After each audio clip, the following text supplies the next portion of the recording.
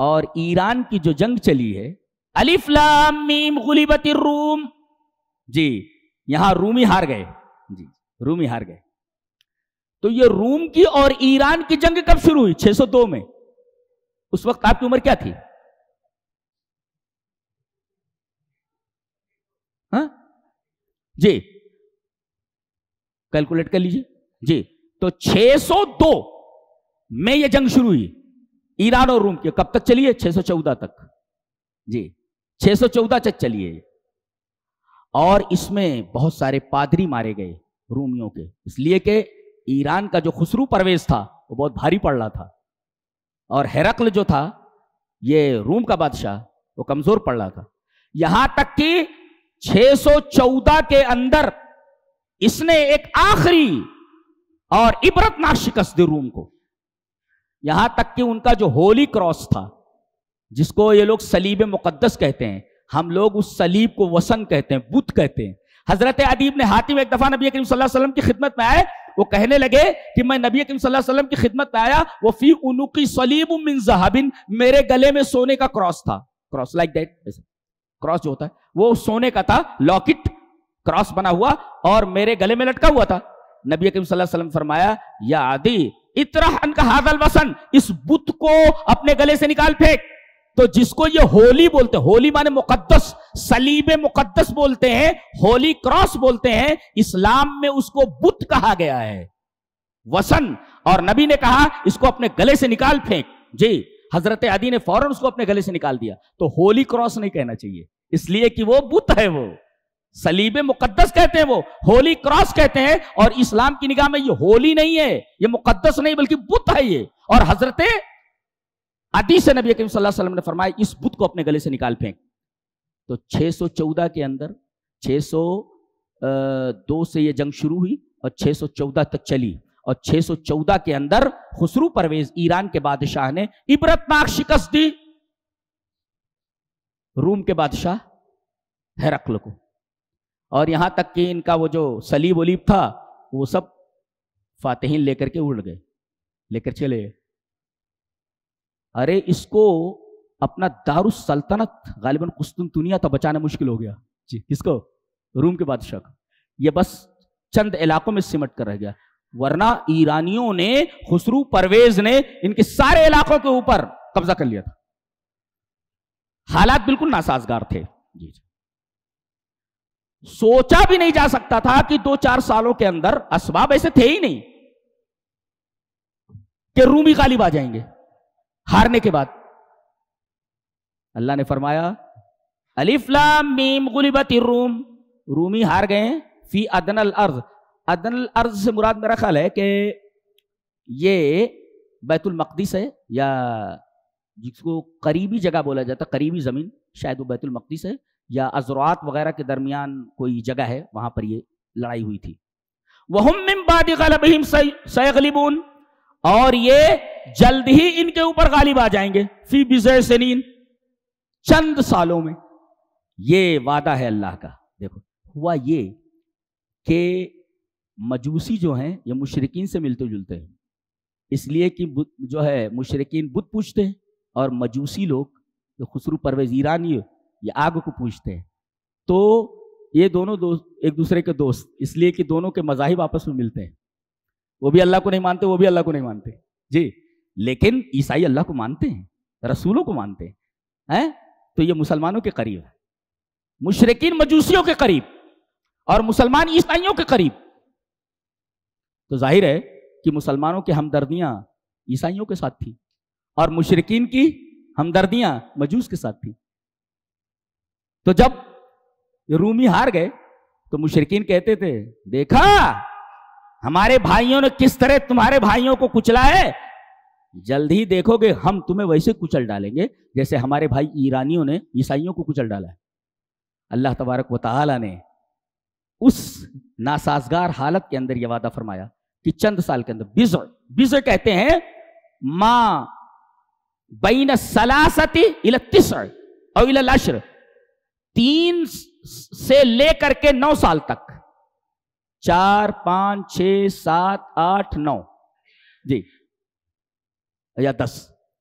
تو 3 سے لے کر 10 تک یا 9 تک بولا جاتا بزع، یعنی بزع سنین، یعنی فی غضون بزع سنین، چند سالوں کے اندر ہی اندر، بزع کے اندر، فی غضون بزع سنوات، چند سالوں کے اندر ہی رومی غالب آ جائیں گے۔ ارے سب حیران تھے کہ رومی ابھی ہارے ہیں، اسباب تو کچھ ہے ہی نہیں، لیکن اللہ تبارک و تعالی نے بزع کا لفظ کہاں بولا جاتا؟ 9 تک، 7ویں سال ہی لڑائی چھڑ گئی، اور اللہ کا کرنا ایسا ہوا کہ جتنے علاقے خسرو پرویز نے لیے تھے، ایرانیوں نے لیے تھے، رومی فوجوں نے ان کے چھکے چھڑا دیے اور سارے علاقوں کے اوپر دوبارہ قبضہ کر لیا، پھر سے غالب آ گئے۔ یہ اللہ تبارک و تعالیٰ کا وعدہ تھا کہ ناسازگار حالات کے اندر اللہ تبارک و تعالیٰ نے اپنے وعدے کو پورا کر دکھایا کہ بزع سے بزع کہا جاتا 9 تک، 7ویں سال ہی ان لوگوں نے حملہ کر کے سب کچھ لے لیا۔ یہ اللہ کا وعدہ پورا ہوا۔ جی جی، اور عجیب بات ہے، دیکھو نقطہ ہے، دیکھو وعد اللہ، یہ اللہ کا وعدہ ہے، لا یخلف اللہ وعدہ، اللہ اپنے وعدے کے خلاف نہیں کرتا، ولکن اکثر الناس لا یعلمون، اکثر لوگوں کو پتہ نہیں۔ تو یہاں اللہ اپنا وعدہ کر رہا ہے، وعدہ کر رہا ہے یہاں، اور جہاں سورت ختم ہوتی ہے کہتا ہے ان وعد اللہ حق۔ سورت کے شروع میں بولتا ہے اللہ اپنے وعدے کی خلاف ورزی نہیں کرتا، اور سورت کے آخر میں کیا بولتا ہے؟ فاصبر ان وعد اللہ حق، صبر کرو بے شک اللہ کا وعدہ حق ہے۔ اس کا مطلب یہ ہے کہ کتنے سال گزرے، یہ تقریباً 4 سال یا 5 سال، تو کبھی وعدہ اللہ کا ابھی ہوتا ہے 6 سال کے بعد پورا ہوتا ہے، اس درمیان مومنین کو آزمایا جاتا ہے۔ جی، تو اللہ کسی مصیبت میں آپ کو ڈالے تو فوراً یہ مت سمجھیے کہ آپ کی مصیبت کو فوراً دور کر دیا جائے گا، اس لیے کہ مصیبت دور کرنے کا ایک وقت ہے، درمیان میں آپ کو آزمایا جا رہا ہے، اس آزمائش کے اوپر صبر کیجئے۔ فاصبر ان وعد اللہ حق۔ جی جی، اللہ اکبر، کتنی عجیب بات کہی جا رہی ہے۔ شروع ہو رہا ہے کہ لا یخلف اللہ وعدہ، اور آخر میں ختم کیا جا رہا ہے فاصبر ان وعد اللہ حق۔ اس درمیان صبر کرنا ہے آپ کو، اللہ اپنا وعدہ پورا کرے گا، لیکن یہ جو درمیان والا جو گیپ ہے، جو دورانیہ ہے، اس میں آپ کو صبر کرنا ہے۔ کتنی حیرت ناک بات ہے۔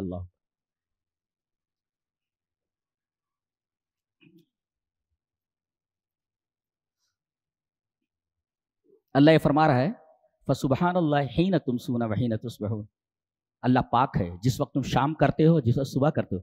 تو قدم الامساء علی الاصباح، اللہ تبارک تعالیٰ نے یہاں رات کا تذکرہ پہلے کیا ہے صبح کا بعد میں، کیوں؟ لأن اللیل یتقدم النہار، اللہ نے پہلے رات کو پیدا کیا ہے، بعد میں دن کو پیدا کیا ہے۔ اللہ، اس کی وجہ سے اللہ تعالیٰ نے رات کو، شام کا ذکر پہلے کیا ہے اور دن کا بعد میں، اس لیے کہ لأن اللیل یتقدم النہار، رات پہلے پیدا کی گئی ہے، دن بعد میں پیدا کیا گیا ہے، اسی وجہ سے اللہ نے شام کا تذکرہ پہلے کیا ہے، صبح کا تذکرہ بعد میں کیا ہے، اس لیے کہ شام کب ہوتی ہے؟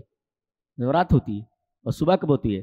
جب دن آتا ہے۔ تو گویا کہ لأن اللیل یتقدم النہار، پہلے اللہ نے رات کو پیدا کیا ہے، دن کو بعد میں، لہذا قدم الامساء علی الاصباح، اللہ نے شام کو صبح کے اوپر مقدم فرمایا ہے۔ ایک بڑی عجیب بات کہ اللہ نے فرمایا فَأَقِمْ وَجْهَكَ لِلدِّينِ حَنِيفًا، دین حق کی طرف، دین اسلام کی طرف سب سے کٹ کر۔ حنف کا مطلب ہوتا ہے المیل عن الباطل الی الحق،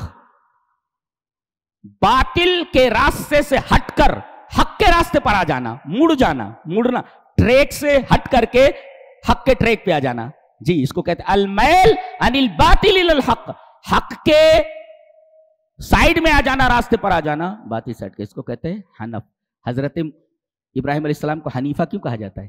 اس لیے کہ پوری کی پوری قوم بت پرستی کے روٹ پر تھی، حضرت ابراہیم علیہ السلام اس روٹ سے، باطل کے روٹ سے ہٹ کر حق کے روٹ پر آ گئے، دیٹ از کالڈ حنف، یعنی کسی روٹ سے، غلط روٹ ہے، سب اسی روٹ کے اوپر چلتے چلے جا رہے ہیں، آپ اس روٹ سے الگ ہٹ جائیے، آپ حنیف ہیں۔ جی، اسی وجہ سے حضرت ابراہیم علیہ السلام کو حنیف کہا جاتا ہے۔ تو کہا گیا آپ بھی ایسے باطل کے راستے سے ہٹ کر حق کے راستے پر آ جائیے، حنیف ہو جائیے، سیدھا منہ ادھر کریے، چہرہ نہ ادھر دیکھیے نہ ادھر دیکھیے، چہرے کو بالکل سیدھا رکھیے، اللہ کہہ رہا ہے، نہ ادھر دیکھیے نہ ادھر دیکھیے۔ جی، اور اللہ نے فرمایا یہ جس دین کی طرف تم اپنے منہ کو کر رہے ہو یہ فطرت ہے۔ جی، اللہ نے اسی فطرت پر تم کو پیدا کیا ہے، یعنی اگر تم کو غلط ماحول نہ ملے جی تو تم اسی دین کے اوپر رہو گے۔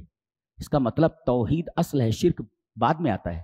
شرک جو ہے یہ گھسپیٹھیا ہے، باہر سے آتا ہے، اللہ کے رسول نے فرمایا ہر بچہ فطرت پر پیدا ہوتا ہے نا، کل مولود یولد علی الفطرہ، فطرہ الاسلام، اسلام کے اوپر پیدا ہوتا ہے، فطرت یہ اسلام ہے، اسلام کے اوپر پیدا ہوتا ہے.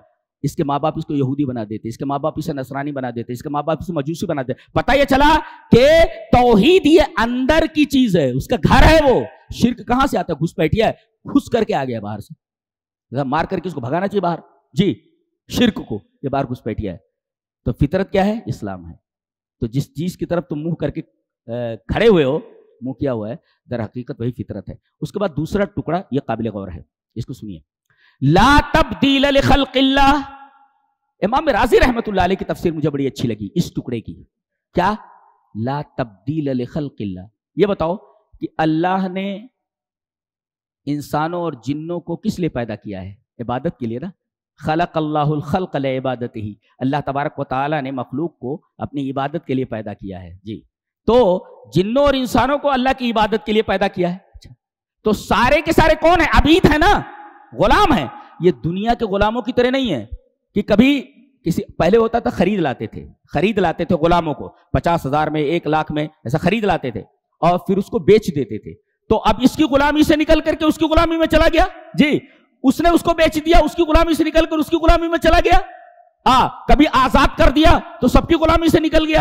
اللہ فرما رہا ہے یہ دنیا کے غلاموں کی طرح نہیں ہے میرے غلام کہ ادھر سے ادھر منتقل ہوتے رہے. قطان نے لا تبدیل لخلق اللہ. جی لا تبدیل لخلق اللہ. جتنی مخلوق ہے وہ سب عبید ہے. وہ دنیا کے بندوں کی طرح نہیں ہے کہ کبھی ان کو آزاد کر دیا جائے. یہ عبودیت سے کبھی بھی آزاد نہیں ہوتے ہمیشہ. لہذا حضرت عیسیٰ علیہ السلام اللہ کے بندے ہیں تو ان کی پوجا کیسے؟ حضرت عزیر اللہ کے بندے ہیں، ان کی پوجا کیسے؟ معبود کیسے ہوئے؟ ارے بھائی ایک غلام ہے، اس کو ہم نے آزاد کر دیا، برابر ہے، اب وہ غلام نہیں رہ گیا. لیکن اللہ فرما رہا ہے کہ میرے جتنے بھی بندے ہیں سب کے سب میرے غلام ہیں. یہ غلامی منتقل نہیں ہوتی، کبھی آزاد نہیں ہوتا آدمی. لا تبدیل لخلق اللہ. اللہ کی اس تخلیق کے اندر تبدیلی نہیں ہوتی. جیسے مخلوق کے جو غلام ہوتے ہیں ان میں تبدیلی ہوتی ہے، ملکیت میں آزاد ہو جاتے کبھی کبھی. ہماری عبودیت سے کوئی آزاد نہیں ہوتا. لا تبدیل لخلق اللہ. وہ سب کے سب عبید ہیں، سب کے سب غلام ہیں. لہذا جب سب کے سب بندے ہیں تو ایک بندہ بندے کی عبادت کیسے کر سکتا ہے؟ جی یہ بات بتائیے. اللہ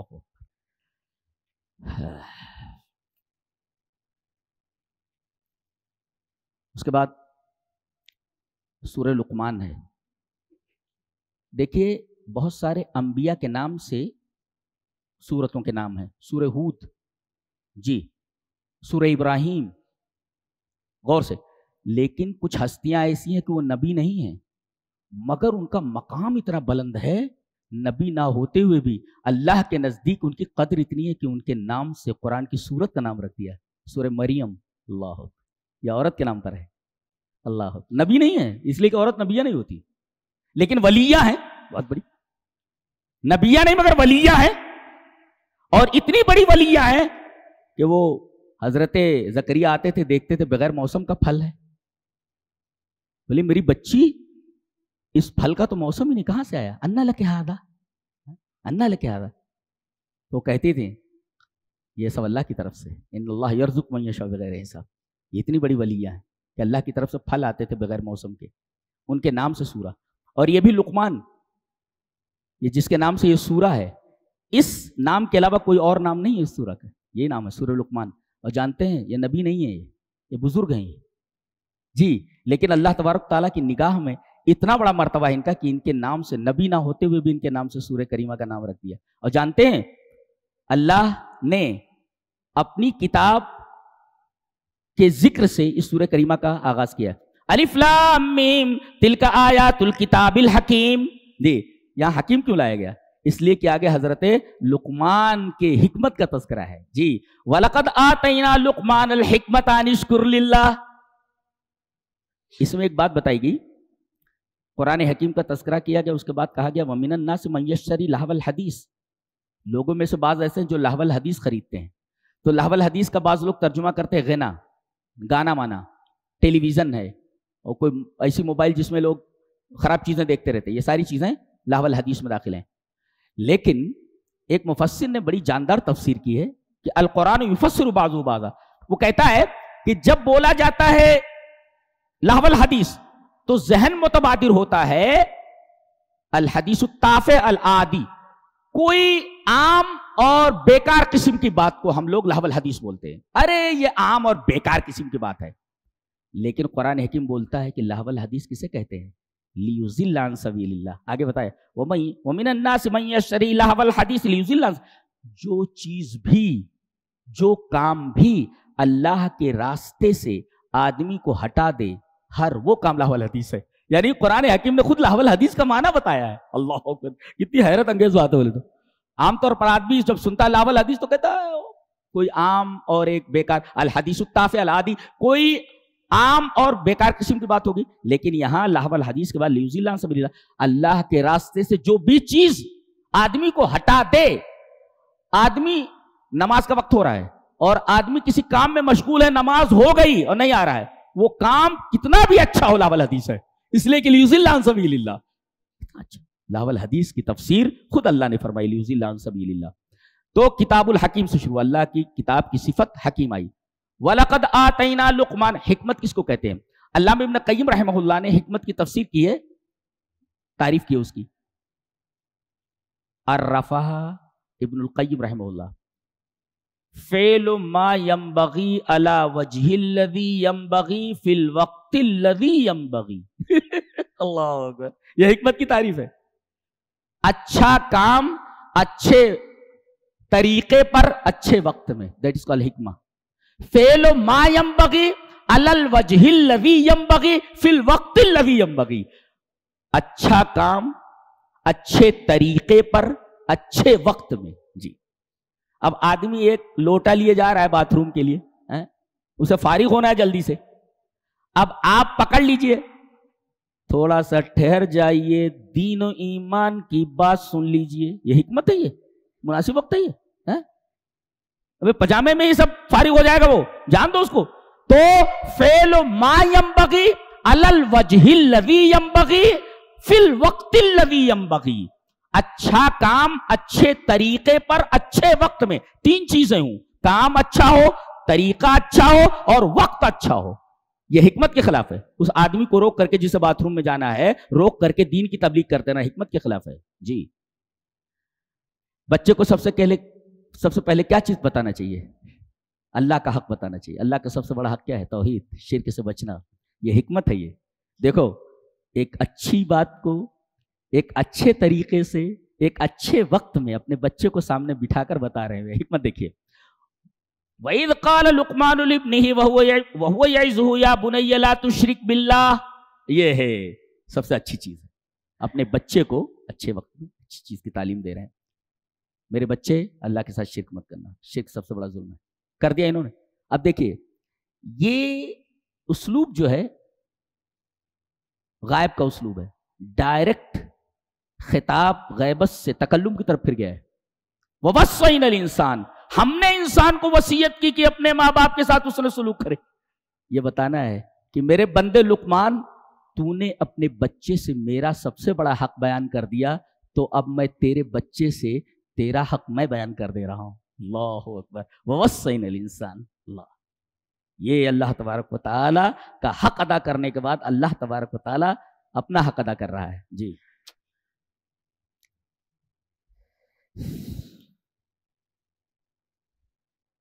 اور کیا کیا بتا رہے ہیں وہ پورا پڑھ لیجئے. اللہ، پورے معاشرے کی اصلاح ہو جائے جو چیزیں بتائی ہیں انہوں نے. اللہ، یا بنی اقیم الصلاۃ، نماز پڑھ، وامر بالمعروف، اچھی باتوں کا حکم دے، ونہی عن المنکر، خراب باتوں سے روک دے، واصبر علی ما اصابک، مصیبت آئے تو صبر کر، اور ولا تصعر خدک، بات کرتے ہوئے منہ مت پھلا، ولا تمشی فی، زمین پر اکڑ کرنا چل، تکبر مت کر، فخر مت کر. اللہ تبارک تعالیٰ تکبر کرنے والے کو اور تکبر کی چال چلنے والے کو پسند نہیں کرتا. اپنے چال میں میانہ روی اختیار کر. بات کر تو اپنی آواز کو پست رکھ. آواز کو پست رکھنا ضروری ہے، لاؤڈ اسپیکر ہو یا کچھ بھی ہو. اتنی آواز کرنا لاؤڈ اسپیکر سے جو کسی ہارٹ پیشنٹ کو تکلیف پہنچائے، کسی دماغی مریض کے لیے نقصان دہ ہو، درست نہیں ہے. اب وہ اذان دے رہے ہیں، اتنی خراب آواز ہوتی ہے، پھر بھی وہ اس کا ویلوم بڑھا دیتے ہیں. ایسا لگتا ہے جیسے ان سے بڑا سنگر کوئی نہیں ہے. جی جی جی جی، ان سے بڑا سنگر کوئی نہیں ہے. ارے بھائی آپ کی آواز ایک خراب ہے، پھٹے بانس کی طرح ہے، اور دوسرے آپ جو ہے ویلوم بڑھا کر کے لاؤڈ اسپیکر کا آپ کیا بتانا چاہ رہے ہیں کہ آپ کی آواز بہت ہے، آپ اچھے سنگر ہیں، اس سے لوگوں کو کتنی تکلیف ہو رہی ہے. ایک خاص انداز میں رکھیے آواز کو، وخصوص من صوتک، اپنی آواز کو پست رکھیے.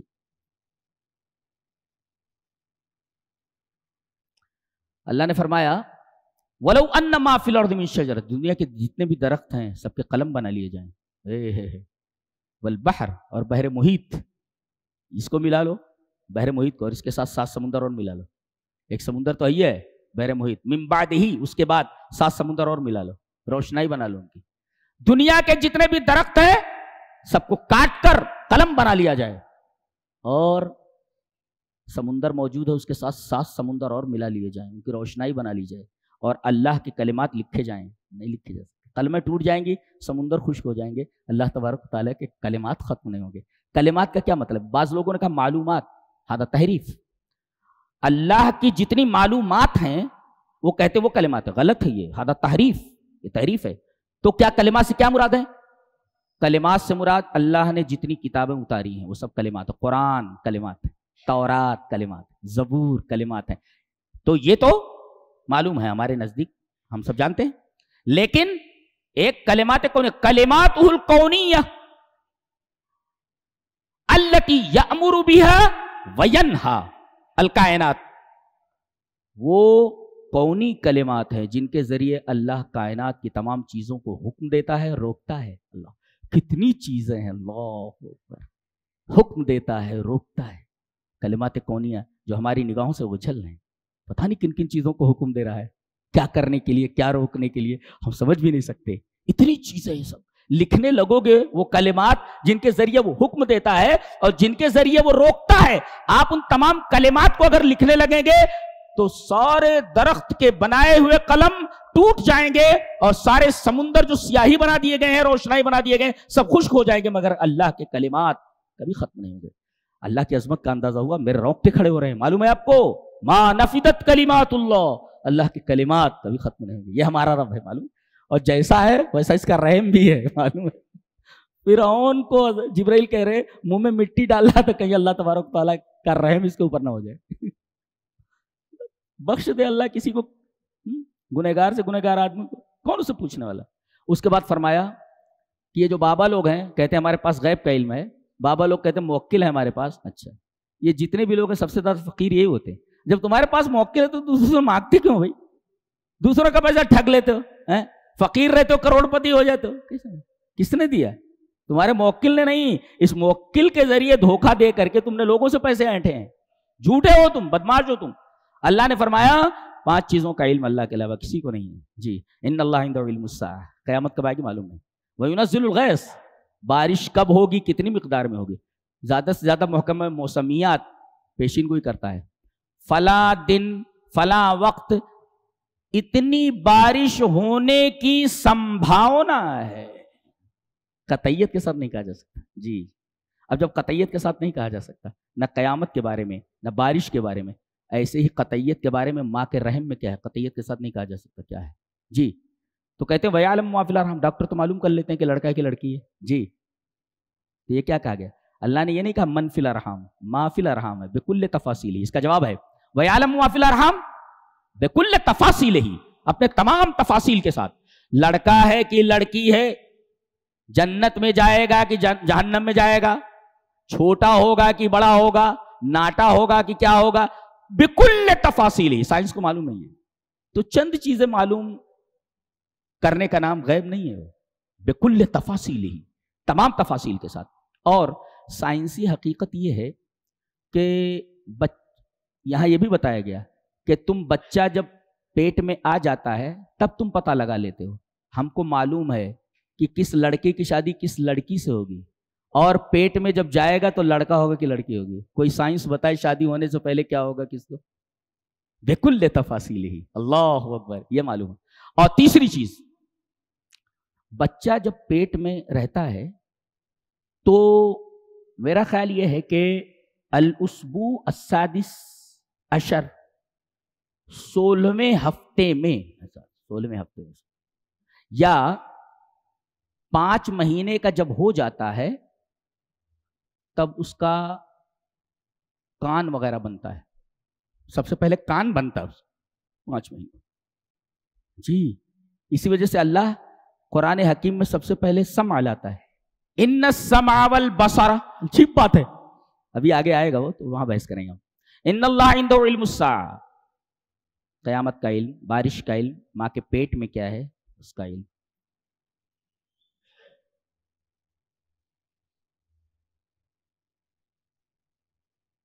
تو بکل تفاصیل ہی، تمام تفصیل کے ساتھ سائنس کو معلوم ہے. اور کل کیا کمائے گا معلوم ہے، کہاں مرے گا معلوم ہے. ان 5 چیزوں کا علم کسی کو نہیں. ایک بادشاہ نے خواب میں دیکھا کہ ملک الموت آئے ہیں اس کے خواب میں. کہا کہ حضرت آپ آ گئے ہیں تو اب ایک سوال آپ سے کر لیتا ہوں. آپ لوگوں کی جانیں نکالتے ہیں، میں کب مروں گا تو بتا دیجئے. تو ملک الموت 5 انگلیاں دکھا کر چلے جاتے ہیں. ابھی آدمی پریشان ہو جائے گا، 5 منٹ میں مروں گا کہ 5 گھنٹے میں مروں گا کہ 5 دن کے اندر مروں گا، 5 مہینے میں، 5 سال میں، کب مروں گا. تو ایک معبر کے پاس غالباً ابن سیرین ہے کوئی ہے، ان کے پاس آیا، کہا کہ اس خواب کی تعبیر کیا ہے. 5 انگلی دکھا کر چلے گئے ہیں ملک الموت. کہا کہ اس سے مراد یہ ہے، یہ بتانا چاہتے ہیں کہ 5 چیزوں کا علم مجھے بھی نہیں ہے، اللہ کے علاوہ کسی کو نہیں ہے. آدمی کب مرے گا معلوم نہیں. تم پوچھ رہے ہو میں کب مروں گا، مجھے بھی معلوم نہیں ہے کب مروں گا. اللہ اکبر، یہ علم صرف اللہ کے پاس ہے. جی جی. اس کے بعد اللہ فرماتا ہے الذی احسن کل شیء خلقہ، جتنی بھی مخلوقات ہیں سب حسین ہیں. اب آپ کریں کیڑے مکوڑے سانپ بچھو، یہ سب حسین ہیں، بالکل حسین ہیں. اولاً اتنے حسین ہیں کہ آپ کسی مچھر کو لے لیجئے تو آپ یہ نہیں کہہ سکتے اس کے اندر یہ کمی ہے. جی 2,05,000 نف سیلز ہیں اتنی بڑی اس میں چیز، اتنے بڑے بدن میں، اب کیسے کہہ سکتے ہیں کہ اس کے اندر یہ کمی ہے. سانپ